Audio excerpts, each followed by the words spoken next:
Assalamualaikum warahmatullahi wabarakatuh.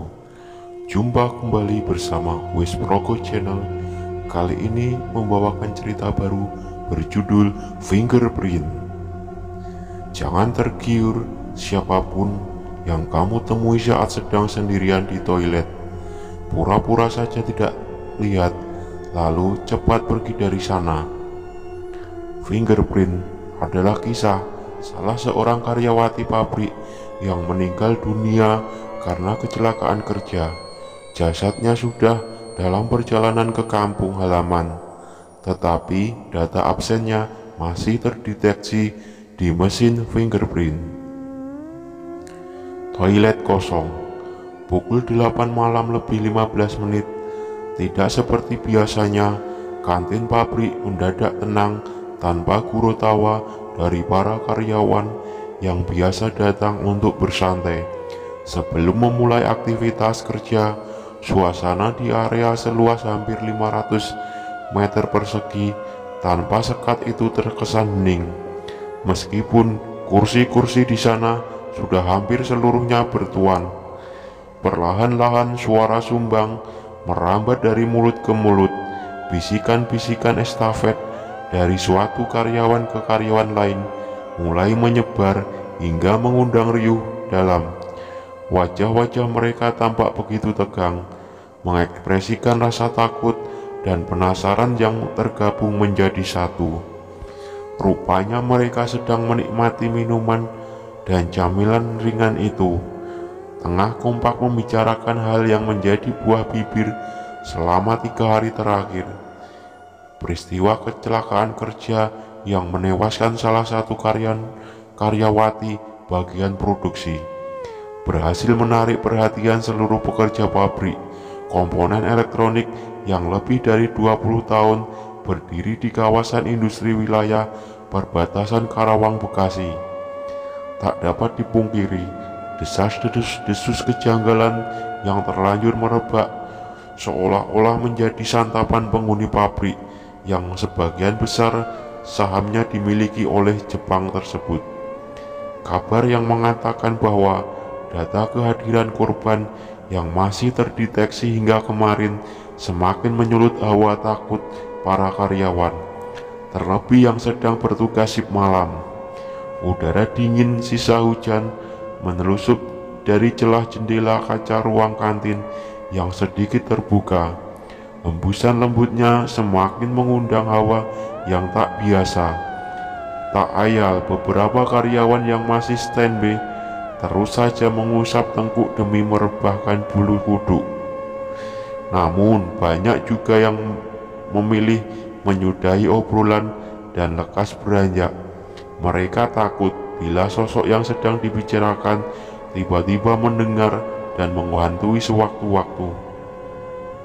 Please, jangan bahas itu lagi. Wulan udah tenang di sana. Kita cukup mendoakan. Jangan malah memperbesar masalah, ucap Niken di tengah kasak kusuk teman di sekelilingnya. Niken merupakan salah satu rekan sebelah lain korban yang sampai sekarang tidak mau melihat foto-foto mengenaskan almarhum yang terlanjur tersebar. Niken bekerja pada stek yang bersebelahan dengan lain Wulan. Jarak antara area kerja keduanya hanya dibatasi oleh konveyor panjang yang membelah salah satu lane dengan lane lainnya. Ada trauma yang luar biasa yang masih Niken rasakan hingga sekarang.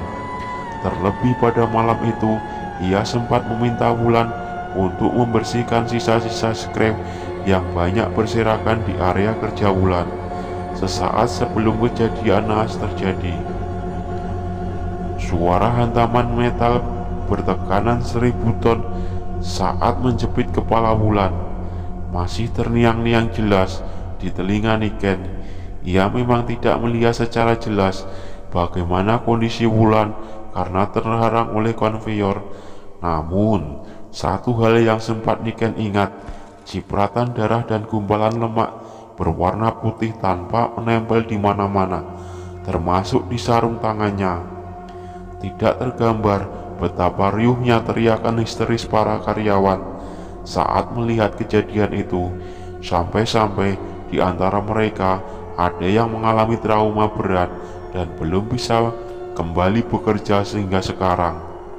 Di hari naas itu, para pekerja dihimbau untuk tetap tenang dan melanjutkan pekerjaan di stek masing-masing, hingga Len Wulan dan 2 Len di sebelahnya saja yang diminta untuk tidak melakukan kegiatan selama sehari penuh untuk proses investigasi tempat kejadian perkara bersama petugas kepolisian.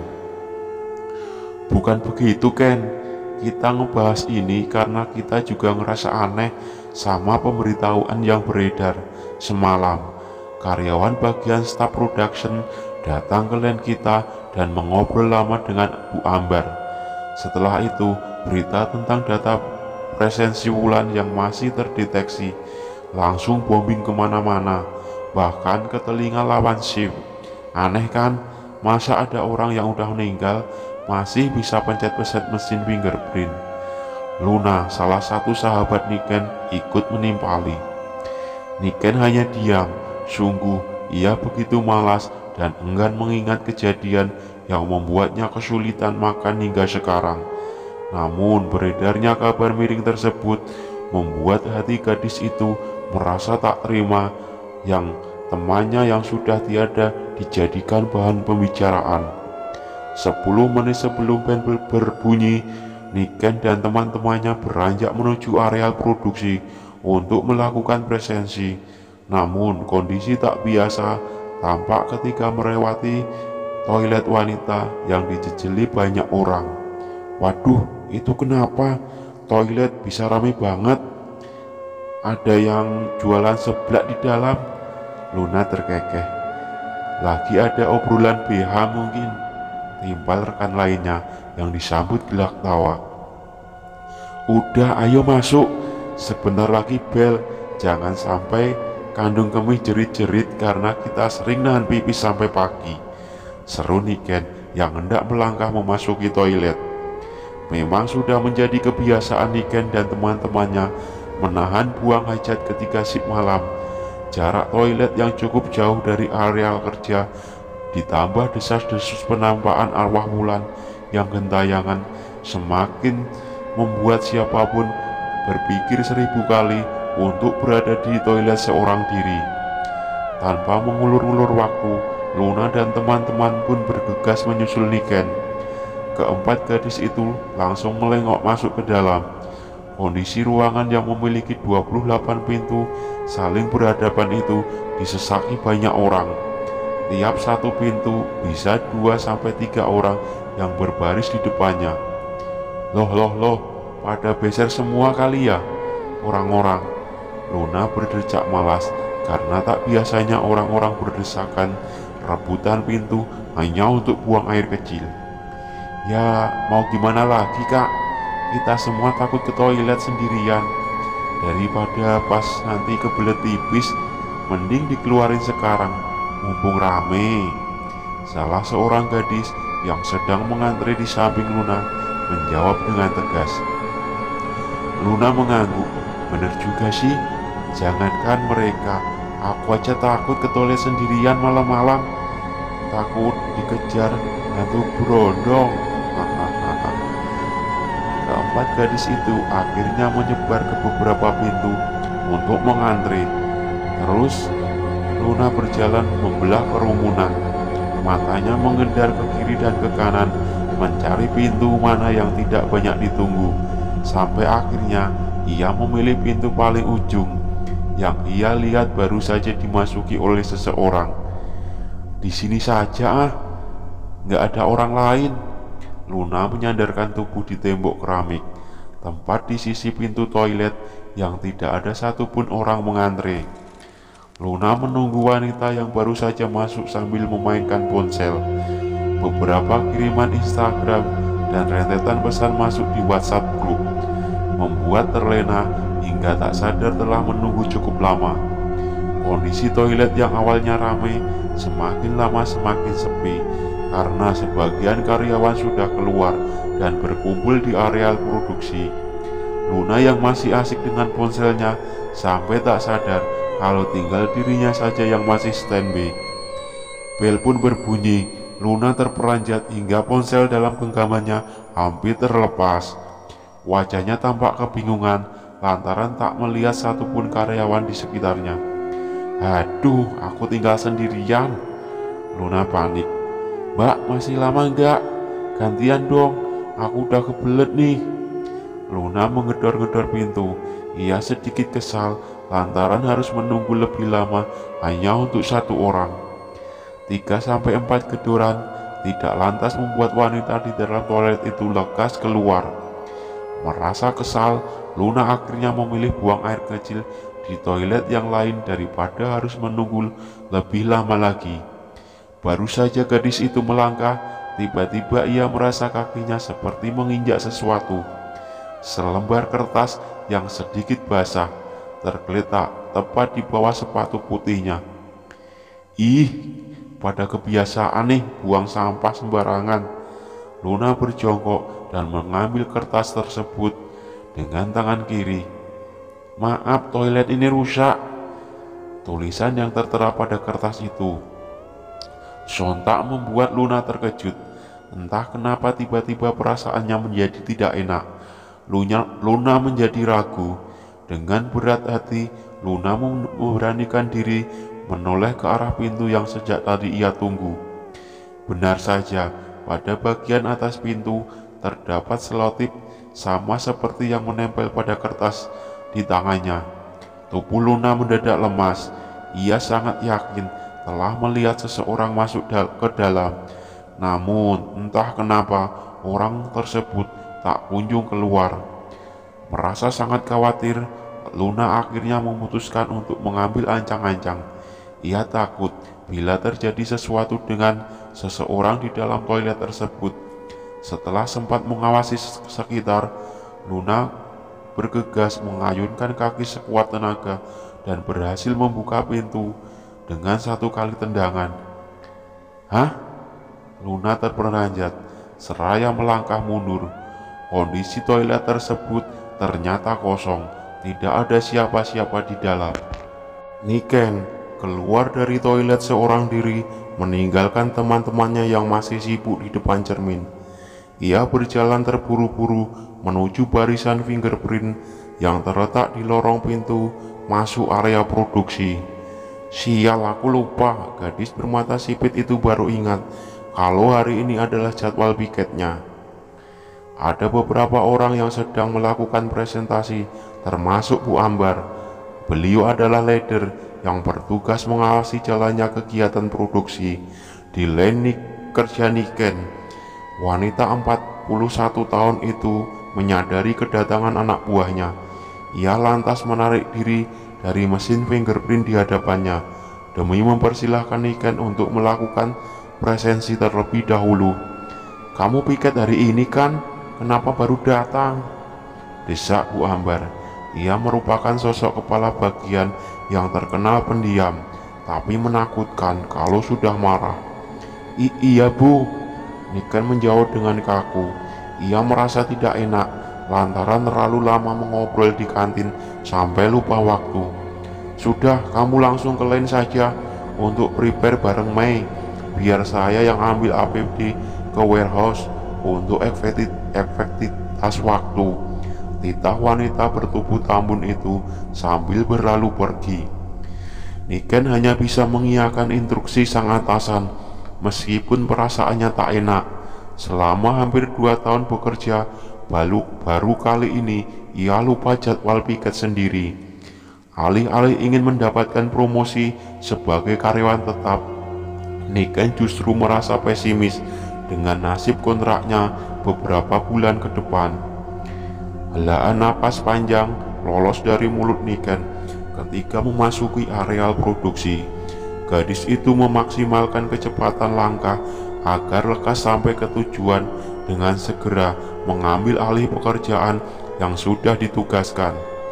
Line 42 tempat Niken bekerja ada di barisan keempat.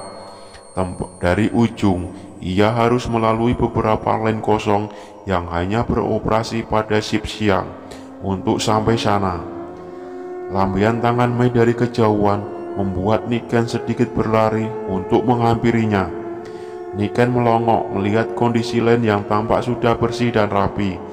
Rupanya Mei telah mengerjakan semua pekerjaan 5S tanpa menunggunya terlebih dahulu.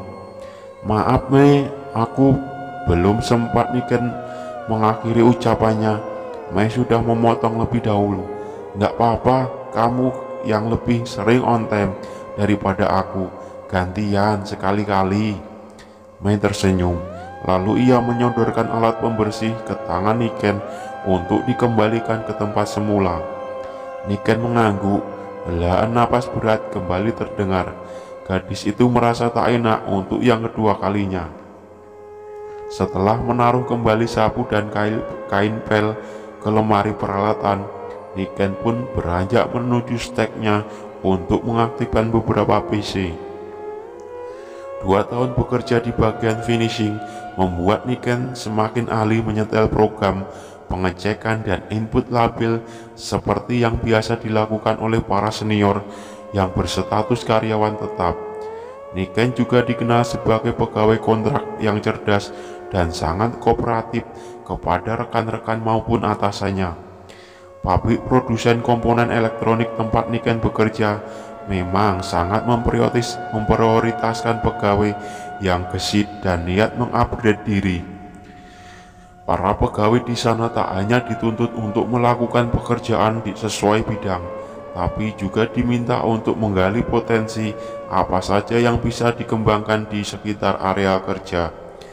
Baik itu tentang safety first, quality control, manajemen waktu, maupun sumber daya manusia yang nantinya akan dilakukan smart improve secara berkesinambungan oleh pihak perusahaan. Niken sangat memahami hal tersebut. Itulah sebabnya ia sangat rajin mengisi Form Kaizen pengajuan sistem perbaikan program kerja sebagai salah satu syarat kelulusan tes calon karyawan tetap ke depannya. Beberapa menit telah berlalu, Niken masih sibuk mengecek tool dan produk produksi lawan shift ketika teman-teman lain mulai berdatangan. "Ken, sarung tanganku mana?" tanya salah satu karyawati yang bertugas melakukan pengecekan fisik pada produk yang siap packing. "Iya Ken, safety glass aku juga nggak ada, kamu ambil ya." Roy menimpali. Pemuda bertubuh tinggi itu bertugas di bagian repair dan sering bersentuhan dengan bahan kimia berbahaya. Ia tidak mungkin bisa bekerja tanpa menggunakan kacamata pelindung. Niken hanya mengeleng sambil matanya terus mengarah ke jalur masuk. Ia berharap menemukan sosok Bu Ambar yang katanya akan membawakan APBD ke lain untuk menggantikannya. "Sebentar, aku cek ke warehouse dulu. Soalnya tadi Bu Ambar bilang kalau dia mau ambil." Tugas Niken sambil berlari. Niken lari terburu-buru menuju tempat penyimpanan APBD yang letaknya di belakang areal produksi. Matanya sempat melirik ke arah jam digital di atas pintu keluar. 2 menit lagi bel berbunyi. Ia harus segera mendapatkan benda itu sebelum rekan yang lainnya melakukan aksi protes kepadanya. "Tunggu sebentar," Niken berargumen sendiri, seraya menghentikan kaki. Napas Niken tersengal-sengal. Ia ingin sekali menengok ke arah lane sebelah kiri yang baru saja ia lewati. Ada sosok tak asing yang gadis itu ia lihat, tetapi ia tidak berani menegaskan karena tahu tempat itu adalah bekas area kerja Wulan yang sudah tak lagi dioperasikan. "Please tenang, Ken, tenang." Niken berusaha mengatur napas, lalu kembali melangkah meskipun ragu. Gadis itu berusaha membuang jauh-jauh pikiran buruk dan berusaha yakin kalau yang dilihatnya barusan hanya halusinasi saja. Namun rasa penasaran yang lebih mendominasi membuatnya memilih mundur untuk memastikan siapa yang berdiri di lain kosong itu seorang diri. "Hei, kamu kenapa berdiri di situ? Anak baru ya?" Niken memberanikan diri menegur perempuan berambut panjang yang sedang berdiri membelakanginya. Niken berpikir kalau yang sedang berdiri sendirian itu adalah pegawai baru yang belum hafal letak tempat kerja. Sama seperti Niken, ia juga sering sekali kesasar saat masih menjadi karyawan baru beberapa tahun yang lalu. Meski sudah bertanya dengan suara lantang, Niken tetap tidak mendapat jawaban. Perempuan berseragam itu masih saja tak bergeming. Tanpa ada pergerakan yang tampak pada tubuh kurusnya yang terkesan kaku. Lampu-lampu len tersebut tidak dinyalakan untuk menghemat daya. Niken tidak begitu mengenali sosok yang sedang ia ajak bicara, lantaran jarak yang tidak terlalu dekat dan kondisi lain yang sedikit gelap. Nyaring bunyi bel sontak membuat Niken terkejut. Jantungnya terasa mau copot saat tiba-tiba tepukan keras mendarat di bahunya. "Hei, ngapain kamu berdiri di sini? Ayo cepat, kita meeting." Bu Ambar tiba-tiba muncul membawakan satu kantong APD di tangannya. Baik Bu," Niken tampak gugup, terlebih saat matanya tidak lagi menangkap sosok yang barusan ia lihat. "Kemana tuh orang? Cepet banget hilangnya," Niken bergumam. "Orang siapa? Nggak ada siapa-siapa dari tadi di sini." Bu Ambar langsung menarik tangan Niken agar cepat pergi dari tempat itu. Para karyawan line 42 sudah berbaris rapi ketika Niken dan Bu Ambar datang. Meeting pun dimulai. Tanpa Niken, gadis itu masih harus menyelesaikan tugas membagikan APD ke masing-masing stek. "Luna kemana? Terlambat atau tidak masuk?" Pertanyaan yang keluar dari mulut Bu Ambar sontak membuat seisi lain terkejut. "Luna masuk? Kok Bu, saya tadi papasan sama dia waktu beli pop mie di kantin," ucap salah satu karyawan. "Iya, tadi juga kami masih barengan ke toilet Bu," sambung karyawan yang lain.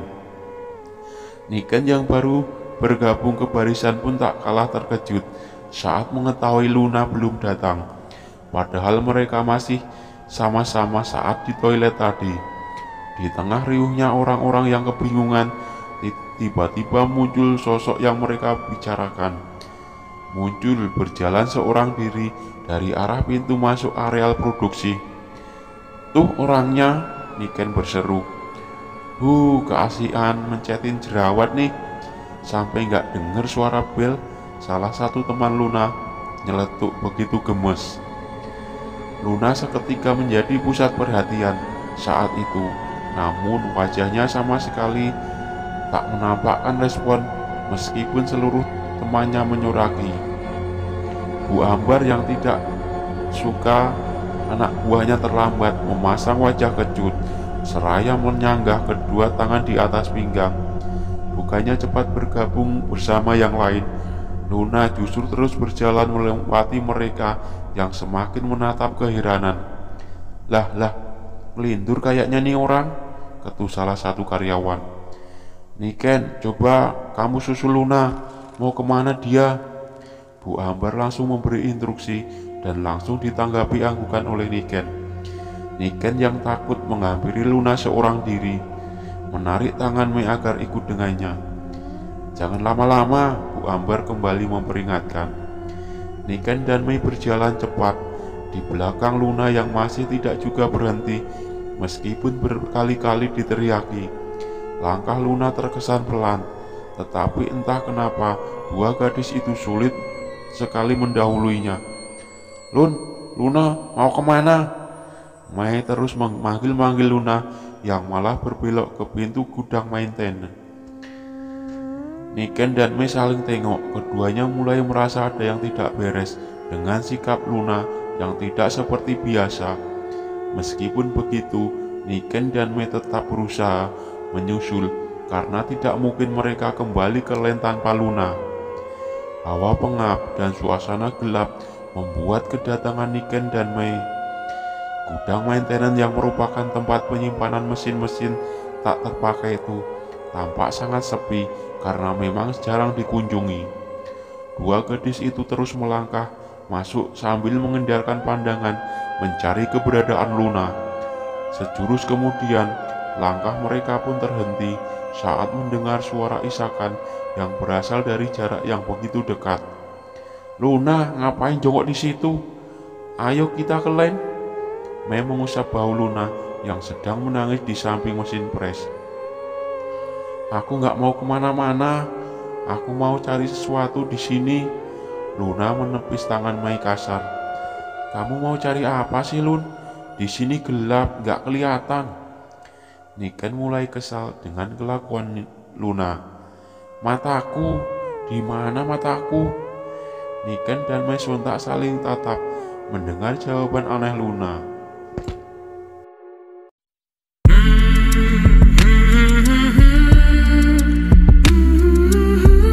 Oke, sampai di sini dulu cerita kali ini. Nantikan kelanjutannya. Jangan lupa subscribe, komen, like, dan pencet tanda tombol lonceng agar saya dapat lagi bersemangat membuat cerita-cerita menarik lainnya. Wassalamualaikum warahmatullahi wabarakatuh.